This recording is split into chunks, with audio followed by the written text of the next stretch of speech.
Donc salut Scorpion. Donc oula, c'est quoi ça? Bon, ok. Donc voilà, c'est pour ta vidéo sur la porte 4x4 que tu n'arrives pas à faire. Voilà, donc je suis sur Bedrock Edition, donc voilà. J'ai pas encore les blocs de miel, mais je peux te montrer ça avec des blocs de slime pour l'instant. Et comment faire des doubles pistons extenders très compacts. Donc la porte ne pourra pas marcher, mais je peux te montrer comment on l'a fait. Voilà. Donc il suffit, voilà, faut imaginer par contre que les blocs que j'utiliserai, que je ne sais pas encore ce que ça sera, sont des blocs de slime. Donc, déjà, faut que le jeu se lance. Alors, bonjour, au revoir, comment va? Tac, tac, tac. Les fantômes sont des créatures dangereuses qui apparaissent la nuit. Faites en sorte de dormir régulièrement. Qui ne le savait pas. Donc, alors, déjà, je vais vider mon inventaire. ABC, slash, clear, hop là, vider l'inventaire. Donc, qu'est-ce qu'il te faudra pour ça? C'est un système relativement simple. Un piston collant, des retardateurs, des poutres de redstone. Ensuite, j'utilise des blocs de slime, évidemment, des blocs pour construire, qui seront en l'occurrence des blocs de briques de pierre, des blocs sur lesquels les blocs de slime n'auront pas d'influence, donc là je vais utiliser l'obsidienne, et enfin un bloc pour représenter les blocs de miel que je n'ai pas, qui sera du bloc de magma. Bon. Alors, donc voilà, il y a plusieurs façons de faire ta porte. Donc déjà, il faut mettre sous la porte des blocs d'obsidienne, comme ça ils ne seront pas emportés par la porte. Donc 4, 5, 6, 7, 8, les 4 blocs où la porte sera au final. Et les 4 blocs où la porte se repliera. Voilà. Donc je rappelle que les blocs de slime simulent des blocs de miel. Hop là. Donc voilà, la porte devrait se replier là avec les pistons extenders. J'ai aussi une deuxième version qui marche sans les blocs de miel au passage. Donc c'est la version la plus compacte que j'ai trouvée, que j'ai réussi à faire en tout cas. Il y a plus compact, c'est sûr. Mais j'ai pas réussi pour l'instant à faire. Donc celui-là il faut l'activer en dernier. Je t'expliquerai après pourquoi et comment ça marche. Donc le principe, c'est que en activant ces pistons extenders, hop là, un petit bouton comme ça, voilà. Ce piston-là va être activé en premier par la poutre de redstone. Voilà, comme ça. Ensuite, il va être activé une deuxième fois, ce qui ne change rien. Puis ce piston-là va être activé... Non, j'ai rien dit. Ce bloc-là va être activé en premier. Puis celui-là. Donc le piston va le pousser, qui va activer celui-là. Je peux déjà te montrer comme ça, ça va donner ça. Voilà. Ensuite, si on rajoute ça, et ça. Ce qui veut dire que quand il sera activé, lui va se désactiver en premier. Alors, j'ai pas les bons délais, je suis vraiment con. Ah oui, ok, ça marche.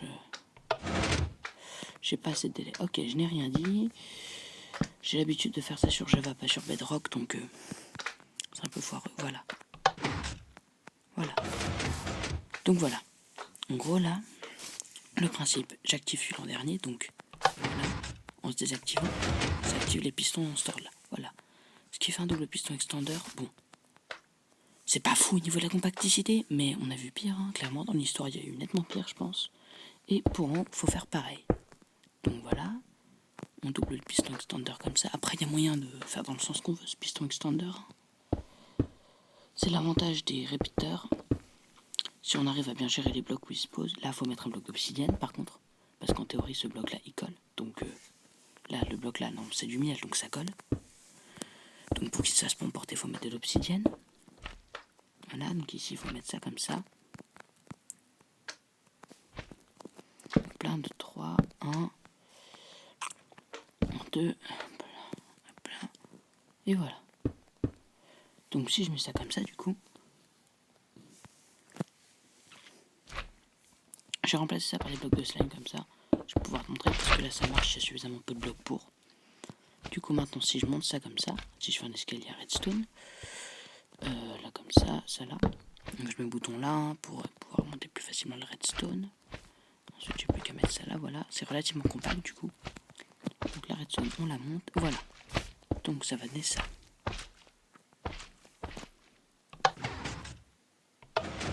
Bon, là celui d'en bas s'est fait emporter parce que normalement ces deux trucs là devraient pas être accrochés, hein, la section 4. Hop là. Là, dans ce duo, là, c'est le bloc de miel. Donc, je l'ai bien représenté. Donc, voilà. Là, tu as un côté. Ensuite, du coup, tu peux faire ce que tu veux devant. Il n'y a aucune limite, du coup, devant. Hop là, hop là, hop là. Voilà. Là, tout est caché. Du coup, là, on met des blocs qui se font emporter hein, quand la porte sera fermée.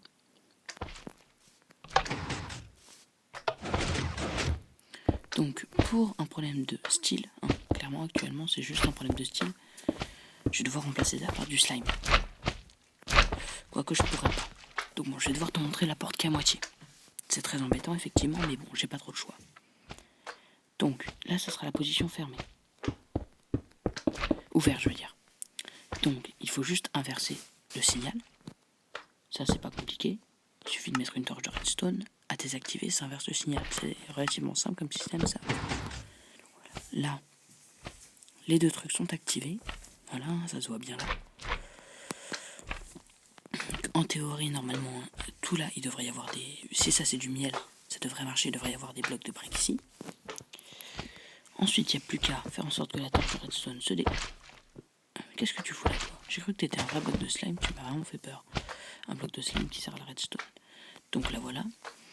Il n'y a plus qu'à faire en sorte que ce truc-là soit... que ce comparateur soit activé. Après, je te laisse déplacer la redstone comme tu veux, sous terre, hein, comme ça, voilà. Hop là, et du coup, en théorie, tu mets un bouton là. Et t'as inversé ta puissance de ta porte. Si j'arrive à viser. Et si je suis suffisamment intelligent pour faire passer, voilà, ma redstone devant mon bouton, voilà. Voilà, bon, si je suis là par pas, c'est normal, hein. Normalement c'est du miel, je rappelle. Ensuite, t'as plus qu'à faire la même chose du deuxième côté. À planquer tout ça grâce... Enfin, à faire passer ta redstone sous terre, là. Bon, s'il n'y a pas assez de courant, voilà, tu la fais passer comme ça, avec un répétiteur comme ça. Voilà, ensuite, là, tu mets une poudre de redstone qui va ralimenter ce bloc-là. Poudre de redstone qui va alimenter ton répétiteur. Ça va descendre en pouvant couper la ligne. Et du coup, là, normalement, le signal de redstone passe jusque là. Là, tu mets un répétiteur. Répétiteur qui va alimenter ce bloc. Bon, non, faut faire gaffe par contre à pas alimenter le piston comme un con. Tout ce que je fais est pas forcément ouf parfois par contre. Donc voilà, ça je mets là, le répétiteur ici, qui alimente ça, voilà. Et je me suis encore foiré, parce qu'il faut pas que j'aille... C'est très chiant, parce qu'il faut pas alimenter le piston, voilà. Bon, t'es obligé de faire un petit détour là. Donc là, t'as plus qu'à planquer tout ça. Ici, c'est obligatoirement l'obsidienne, malheureusement. Voilà. Vu que la limite que peut pousser le piston est trop faible. Donc on peut pas doubler la pierre ici. Je pourrais élaborer le système de redstone pour que ça soit possible, mais bon, là c'est pas obligé. Hein. Là tu peux repartir sur des blocs normaux, voilà. C'est vraiment... Et là, voilà. Donc là t'as fait passer ta pulsion, donc il n'y a plus qu'à doubler ton système de double piston extender. Hein. Ce que je ferais pas, ça sert pas à grand chose, ça prend juste beaucoup de temps. Et j'arrive pas à faire des dips, donc la vidéo deviendrait plus chiante qu'autre chose. Pourquoi ça marche pas là? Pourquoi ma porte se ferme pas, s'il vous plaît? J'aimerais une explication. Ah, mais elle est fermée. J'ai juste foiré mon mur en fait. Ah, je suis con. J'ai mis mon mur un bloc trop tard. Bon, je vais pas le refaire. Hein. Normalement, le mur est là. Voilà. Par contre, merde, ça veut dire que ma redstone est visible. C'est couillon ça. Oh, tu peux mettre des carpettes, sinon je crois que ça tient les carpettes sur la redstone. Faut que je vérifie juste. Alors. Donc ça symbolise le mur. Il y aura un mur ici, voilà. Et un mur ici. 1, 2, 3, 4, voilà. Normalement, là ça va. C'est juste là que ça m'embête. Eh ben non, même pas. Il y a moyen, non? Ah non, lui il gêne. Bon, là faut se démerder. Je sais pas, il y a moyen de le faire baisser, sinon le courant. C'est faisable. Juste chiant. Si je le fais baisser direct comme ça marche pas parce qu'il y a un bloc ici. Donc là, ouais. Donc il n'y a pas le choix, faut mettre un tapis. Voilà. Donc bon, il y a moyen d'améliorer le système, évidemment. Après, je te laisse en faire ce que tu veux. Je pense que tu as nettement les moyens de l'améliorer. T'es pas nul en Minecraft non plus. Mais voilà. Il y a aussi moyen de rendre un peu plus compact toute cette histoire-là.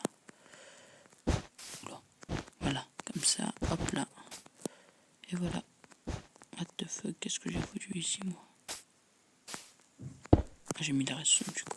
Voilà. Donc voilà, ça donne ça. Après, on peut faire des murs ici, hein, voilà. Alors, ce qui est bien avec ce système, c'est que la seule contrainte d'obsidienne qu'il y a, c'est celle-là.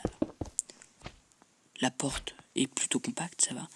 Il y a moyen aussi de faire des 3x3 avec des triples pistons extender. Alors ça, c'est plus compliqué. Faudrait que je regarde, j'avais réussi à en faire une.